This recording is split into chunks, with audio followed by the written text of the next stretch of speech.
View പോയിന്റിൽ നിന്നും അണക്കെട്ടിൻ്റെ പൂർണ്ണമായ കാഴ്ച നമുക്ക് കാണാം. പൊന്മുടി അണക്കെട്ടിൻ്റെ മനോഹരമായ കാഴ്ചകളാണ് ഈ വീഡിയോയിൽ. പണിക്കൻകുടിയിൽ നിന്നും പൊന്മുടിയിലേക്കുള്ള യാത്രയിലാണ് ഞങ്ങളിപ്പോൾ. ഇടുക്കിയുടെ ഗ്രാമീണ ഭംഗി നിറഞ്ഞു നിൽക്കുന്ന വഴിയിലൂടെയാണ് യാത്ര. മലയോരത്തൂടെ നീണ്ടുപോകുന്ന മനോഹരമായ പാത. റോഡിൻ്റെ വലതുവശത്തായി Panikkankudi saint Vianney Sunday school കാണാം. ശങ്കരൻകുട്ടിപ്പടി എന്ന ഒരു സ്ഥലമാണിത്. അവിടെ ഒരു ബോർഡ് ഉണ്ടായിരുന്നു. ഇടയ്ക്ക് നമുക്കൊന്ന് വഴി തെറ്റിപ്പോയി. പിന്നെ വഴിയിൽ കണ്ട ആൾക്കാരോടൊക്കെ ചോദിച്ചിട്ടാണ് നമ്മൾ വഴി കറക്റ്റായി കണ്ടെത്തിയത്. ഡാം എത്തുന്നതിനും 1 കിലോമീറ്റർ മുമ്പ് തന്നെ ഗൂഗിൾ മാപ്പ് ലൊക്കേഷൻ തീർന്നു പോയായിരുന്നു. നമ്മൾ ഈ യാത്ര ചെയ്യുന്ന റോഡിന് ഇരുവശവും കാടാണ്. പൊന്മുടി ഡാമും പരിസര പ്രദേശങ്ങളുമൊക്കെ കാണാനെത്തുന്ന സഞ്ചാരികൾക്കായി ഇവിടെ എപ്പോഴും off road jeep service available ആണ്. റിസർവോയറിൻ്റെ തീരത്തുള്ള ഒരു എക്കോ പോയിൻ്റ് ഇവിടെയുണ്ട്. ഡാമിൻ്റെ വൃഷ്ടിപ്രദേശങ്ങളൊക്കെ കണ്ടു തുടങ്ങി. അങ്ങനെ നമ്മൾ ലക്ഷ്യസ്ഥാനത്തെത്തി. കൊന്നത്തടി ഭാഗത്തു നിന്നുമാണ് നമ്മളിപ്പോൾ പൊന്മുടി ഡാമിലേക്ക് എത്തിയിരിക്കുന്നത്. ഇടുക്കി ജില്ലയിലെ കൊന്നത്തടി ഗ്രാമപഞ്ചായത്തിലാണ് പൊന്മുടി ഡാം സ്ഥിതി ചെയ്യുന്നത്. ഈ കാണുന്ന വഴിയാണ് നമ്മൾ വന്നത്. കൊന്നത്തടിക്ക് പോകുന്ന വഴി. ഈ വഴിയുടെ ഇടതുവശത്തായി വലിയൊരു പാറ കാണാം. ഈ വഴി നേരെ പോയാൽ വെള്ളത്തൂവൽ അടിമാലി ഭാഗത്തേക്ക് ചെല്ലാം. ദിനംപ്രതി നിരവധി സന്ദർശകർ പൊന്മുടി ഡാം കാണുവാനായി എത്താറുണ്ട്. അണക്കെട്ട് കാണുവാനെത്തുന്ന സന്ദർശകർക്ക് ഡാമിലൂടെ ബോട്ട് സവാരി നടത്താനുള്ള അവസരവുമുണ്ട്. സഞ്ചാരികളെയും വഹിച്ചുകൊണ്ടുള്ള ഒരു ബോട്ട് ഡാമിലൂടെ പോകുന്നത് കാണാം. ഡാമിൻ്റെ തീരത്തോട് ചേർന്ന് ഇടതൂർന്ന വനമാണ് കാണുന്നത്. പൊന്മുടി ഡാം കാണുവാനായി നിരവധി സന്ദർശകർ എത്തുന്ന കാരണങ്ങൾ ഇതൊക്കെയാണ്.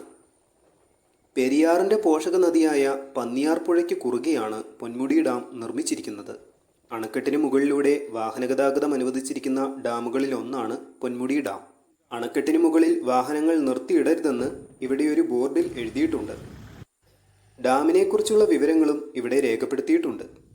ഇവിടെ നിന്നും നോക്കുമ്പോൾ അണക്കെട്ടിൻ്റെ താഴെയായി ഒരു ബിൽഡിംഗ് കാണാം. പൊന്മുടി ഡാം ഒരു ഗ്രാവിറ്റി ഡാമാണ്. അണക്കെട്ടിൻ്റെ മുകൾ ഭാഗത്തിന് 288.8 മീറ്റർ നീളമുണ്ട്. ഡാമിൻ്റെ ഏറ്റവും ആഴമുള്ള ഭാഗത്തിന് 57.6 മീറ്റർ ഉയരവുമുണ്ട്. നമുക്കിനി അണക്കെട്ടിന് മുകളിലൂടെ നടന്ന് കാഴ്ചകൾ കാണാം. 1963 നിർമ്മാണം പൂർത്തിയാക്കിയ ഈ ഡാം നിർമ്മിച്ചിരിക്കുന്നത് കല്ലും സിമൻറ്റും ഉപയോഗിച്ചാണ്. അണക്കെട്ടിന് മുകളിലൂടെ ഒരു കാർ കടന്നു പോകുന്ന കാഴ്ച കാണാം. പൂർണ്ണമായും വൈദ്യുതോൽപാദനം എന്ന ലക്ഷ്യത്തോടെ KSEBയുടെ കീഴിൽ പ്രവർത്തിക്കുന്നതാണ് പൊന്മുടി ഡാം. KSEBയുടെ കീഴിൽ പ്രവർത്തിക്കുന്ന എല്ലാ ഡാമുകൾക്കും ഒരേ കളർ ഗ്രേഡിംഗ് ആണ്.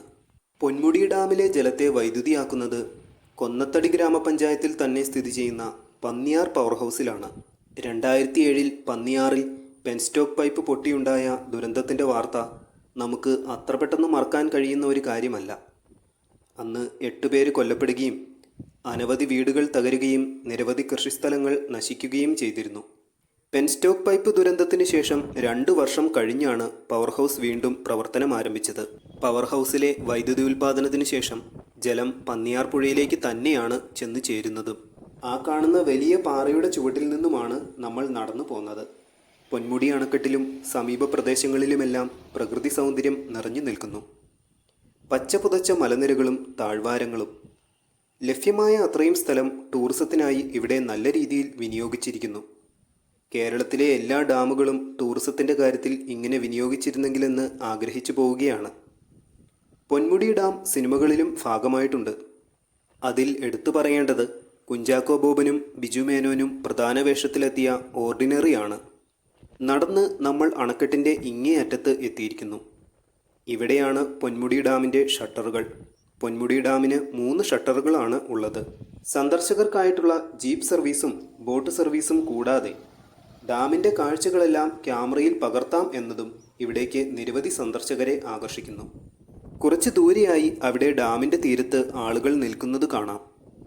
അവിടെയാണ് സന്ദർശകർക്കായിട്ടുള്ള ബോട്ടിംഗ് നടക്കുന്നത്. പൊന്മുടി ഡാമിൽ നിന്നും ഏകദേശം 1 കിലോമീറ്റർ ദൂരത്തിലായി പൊന്മുടി തൂക്കുപാലവും നമുക്ക് കാണാനാവും. മൂന്നാറിലെത്തുന്ന സഞ്ചാരികളെല്ലാം തന്നെ പൊന്മുടി ഡാമും തൂക്കുപാലവുമൊക്കെ അവരുടെ യാത്രകളിൽ ഉൾപ്പെടുത്താറുണ്ട്. ഡാമും പരിസരവും നല്ല വൃത്തിയായി തന്നെ സംരക്ഷിച്ചിട്ടുമുണ്ട്. അണക്കെട്ടിൻ്റെ കാഴ്ചകൾ കണ്ടതിനു ശേഷം ഞങ്ങൾ യാത്ര തുടരുകയാണ്. അണക്കെട്ട് പിന്നിട്ടുള്ള യാത്രയിൽ ഡാമിനോട് ചേർന്നുള്ള ചെറിയൊരു പൂന്തോട്ടം കാണാം. ഇവിടെ വഴിയോട് ചേർന്ന് ഒരു സ്മാരകമുണ്ട്. അണക്കെട്ടിൻ്റെ നിർമ്മാണത്തിനിടെ മരിച്ചവരുടെ ഓർമ്മയ്ക്കായി നിർമ്മിച്ചിരിക്കുന്ന സ്മാരകമാണിത്. പൊന്മുടി അണക്കെട്ടിൻ്റെ നിർമ്മാണത്തിനിടെ 12 പേരുടെ ജീവനുകളാണ് നഷ്ടമായത്. അടിമാലി രാജാക്കാട് റൂട്ടാണിത്. രാജാക്കാട് നിന്നും 6.5 കിലോമീറ്ററാണ് ഇവിടേക്കുള്ള ദൂരം. ഇവിടെയായി ചെറിയ ഷോപ്പും കുറേയധികം വാഹനങ്ങളും കാണാം. പൊന്മുടി അണക്കെട്ടിൻ്റെ ദൂരക്കാഴ്ച ലഭിക്കുന്ന ഒരു വ്യൂ പോയിന്റിലേക്കാണ് നമ്മളിപ്പോൾ ചെല്ലുന്നത്. സഞ്ചാരികളുടെ നിരവധി വാഹനങ്ങളും ജീപ്പുകളുമൊക്കെ ഇവിടെ കാണാം. ജീപ്പുകൾ നിരനിരയായി കിടക്കുന്ന കാഴ്ച. സന്ദർശകർക്ക് വേണ്ടിയുള്ള കുതിരസവാരിയും ഇവിടെയുണ്ട്. കുതിരസവാരിക്കായിട്ടുള്ള കുതിരയെ ഇവിടെ കെട്ടിയിട്ടുണ്ട്. നല്ല വെയിലത്താണ് കുതിര നിൽക്കുന്നത്.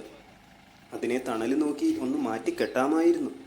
മലയാളികളല്ലാത്ത സന്ദർശകരെയാണ് നമ്മളിവിടെ കൂടുതലായും കണ്ടത്. ഇടതൂർന്ന മരങ്ങൾക്കിടയിലൂടെ പൊന്മുടി ഡാമിൻ്റെ ദൂരക്കാഴ്ച കാണാം. മരങ്ങൾക്കിടയിലൂടെ മാത്രമല്ല ഈ കാഴ്ച. അണക്കെട്ടിൻ്റെ വളരെ വ്യക്തമായതും പൂർണ്ണമായതുമായ കാഴ്ച നമുക്ക് ഇവിടെ നിന്നും കാണാം. അപ്പോൾ ഇതാണ് ഇവിടെ നിന്നുമുള്ള അണക്കെട്ടിൻ്റെ കാഴ്ച. അണക്കെട്ടിന് മുകളിലൂടെ വാഹനങ്ങൾ കടന്നു പോകുന്നുണ്ട്. പൊന്മുടിയിലെ കാഴ്ചകൾ കണ്ടതിന് ശേഷം ഞങ്ങൾ മടങ്ങാൻ തീരുമാനിച്ചു. മൂന്നാറിലേക്കുള്ള നിങ്ങളുടെ യാത്രയിൽ പൊന്മുടി ഡാം കൂടിയും ഉൾപ്പെടുത്തുവാൻ ശ്രമിക്കുക. താങ്ക്